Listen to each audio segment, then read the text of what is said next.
여러분, 혹시 전날 회식하고 다음날 아침에 운전대 잡으신 적 있으시죠? 아, 이 정도는 괜찮겠지 했는데 바로 그 평범한 아침이 어떻게 악몽으로 변할 수 있는지 오늘 실제 판례를 통해 그 무서운 진실을 한번 제대로 파헤쳐 보겠습니다. 이거 진짜 우리 다 한 번쯤은 해본 생각 아닌가요? 야, 어젯밤에 마시고 푹 잤는데? 그럼 술 다 깼지. 근데요, 과연 그 믿음이 법정에서도 통할까요? 오늘 이 질문에 대한 답 제가 확실하게 알려드릴게요. 자, 오늘의 주인공 A씨 이야기입니다. 많은 직장인분들한테 아주 익숙한 풍경일 거예요. 전날 회식을 하고 다음날 아침 출근길에 오르는 거죠. A씨도 약간 피곤한 거 말고는 술은 다 깼다고 확신하고 운전대를 잡았습니다. 그런데 출근길에 쿵 하는 가벼운 접촉사고가 나면서 A씨의 하루가 완전히 꼬이기 시작합니다. 사실 그렇게 큰 사고도 아니었는데 현장에 온 경찰관의 코가 아주 예리했어요. 여기서부터 상황이 완전히 급변합니다. 애씨는 당연히 괜찮을 거라고 생각했죠. 아니, 전날 밤에 마신 술인데 설마 나오겠어? 하면서 아주 자신 있게 음주 측정에 응했습니다. 하지만 측정기에 찍힌 숫자는 그의 모든 예상을 그냥 박살 내버렸습니다. 바로 이 숫자였습니다. 혈중 알코올 농도 0.037%. 와, 지금 처벌 기준이 0.03%잖아요. 이걸 명백하게 넘어버린 거죠. A씨의 평범했던 출근길이 순식간에 음주운전 피의자가 된 악몽으로 변해버린 순간입니다. A씨는 당연히 억울하다고 그렇게 호소하기 시작합니다. 자, 여기서 A씨랑 변호인이 꺼내든 카드가 하나 있습니다. 바로 상승기 이론이라는 건데요. 이게 언뜻 들으면 법의 허점을 파고드는 마지막 희망처럼 들릴 수도 있거든요. 이게 대체 뭘까요? 이건 되게 간단한 과학 원리예요. 우리가 술을 마시면 혈중 알코올 농도가 바로 최고점을 딱 찍는 게 아니고요. 보통 30분에서 90분에 걸쳐서 서서히 올라가다가 정점을 찍고 그 다음부터 분해되면서 떨어지기 시작하거든요. 그러니까 경찰이 측정했을 때가 농도가 한창 오르던 상승기였냐 아니면 떨어지던 하강기였냐, 이 타이밍이 재판의 핵심 쟁점이 된 겁니다. 바로 이거죠. A씨 측 주장은 이겁니다.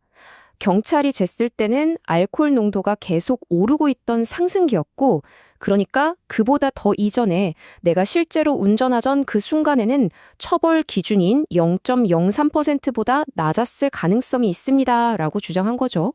어때요? 되게 논리적으로 들리지 않나요?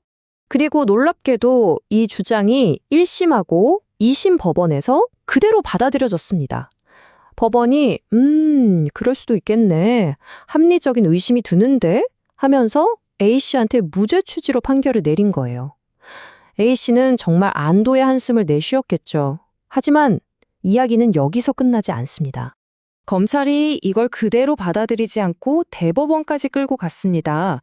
그리고 대한민국 최고법원, 대법원은요, 이 사건을 완전히 다른 시각으로 보면서 숙취 운전에 대한 아주 강력한 경고 메시지를 담은 정말 중요한 판결을 내리게 됩니다.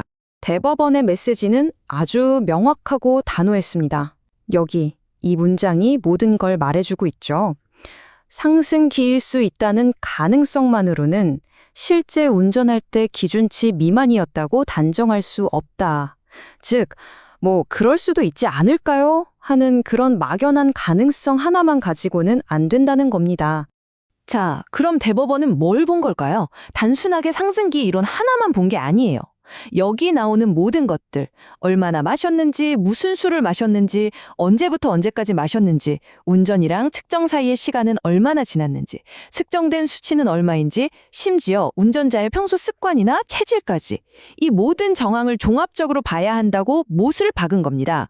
결국 대법원은 판결을 완전히 뒤집어 버렸습니다. 모든 증거를 다 따져보니까 A씨가 운전할 때도 혈중 알코올 농도가 0.03%를 넘었을 거라고 보는 게 상식적이고 합리적이다. 이렇게 결론을 내린 거예요. 사실 여기서 진짜 중요한 법적인 관점의 변화가 생긴 건데요. 바로 입증 책임이 운전자한테 확 넘어가 버린 겁니다. 즉, 제가 상승기였을지도 몰라요가 아니라 당신이 상승기였다는 걸 명확하게 증명하세요. 이렇게 된 거죠. A씨의 마지막 희망은 이렇게 완전히 사라지고 말았습니다. 그럼 이런 궁금증이 생기죠. 아니, 상승기 주장도 안 통하면 음주운전으로 걸렸을 때 무죄 받는 건 아예 불가능한 건가? 아니요, 그렇진 않습니다. 무죄 판결이 나오는 경우가 분명히 있어요. 그런데 그 이유는 완전히 다릅니다. 핵심은 바로 이겁니다. 법정에서 싸우는 포인트가 상승기 같은 어떤 이론적인 가능성이냐, 아니면 음주 측정이라는 증거 그 자체가 믿을 만한 거냐의 차이인 거죠. 다음 표를 보시면 그 차이가 극명하게 드러납니다. 자, 이 표가 모든 걸 설명해 줍니다. A씨 사건은 증거 자체는 확실했지만 이론으로 다툰 경우였잖아요. 근데 B씨 사건을 한번 보세요. 4분 만에 수치가 0.167에서 0.054로 3분의 1 토막이 났다? 이건 물리적으로 불가능한 일이거든요. 법원은 이거 측정기 오류 아니야? 하면서 무죄를 선고했죠. C씨는요? 입을 헹구지 않고 바로 측정해서 입안에 남아있던 알코올이 수치를 뻥튀기 했을 가능성을 배제할 수 없다고 본 겁니다. 그러니까 핵심은 증거 자체를 믿을 수 없을 때 무죄가 가능하다는 거죠. 자, 그럼 이 무서운 이야기들 속에서 우리가 얻어야 할 교훈은 뭘까요? 여러분의 소중한 면허와 인생을 지키기 위한 아주 현실적인 꿀팁 5가지를 정리해봤습니다. 첫째, 제발 잠을 믿지 마세요. 잠은 그냥 피로를 푸는 거지 알코올 분해 속도랑은 아무 상관이 없습니다. 오직 시간만이 약이에요. 둘째, 요즘 개인용 측정기 괜찮은 거 많거든요. 아침에 한번 불어보는 습관, 이게 최악을 막아줄 수 있습니다. 셋째, 만약 단속에 걸렸을 때 내가 뭘 요구할 수 있는지 내 권리를 정확히 아는 것, 이건 장시 후에 더 자세히 볼게요. 넷째, 숙취라는 단어에 속지 마세요. 법 앞에서는 그냥 똑같은 음주입니다. 그리고 가장 중요한 5번째, 애초에 위험한 상황을 만들지 않는 겁니다. 그 어떤 팁보다 이게 제일 확실한 방법이죠. 아까 말씀드린 3번째 팁, 조금만 더 자세히 볼게요. CC 사례에서 봤듯이 호흡 측정 전에 물로 입 한번 헹구게 해주세요 라고 요구할 권리가 있습니다.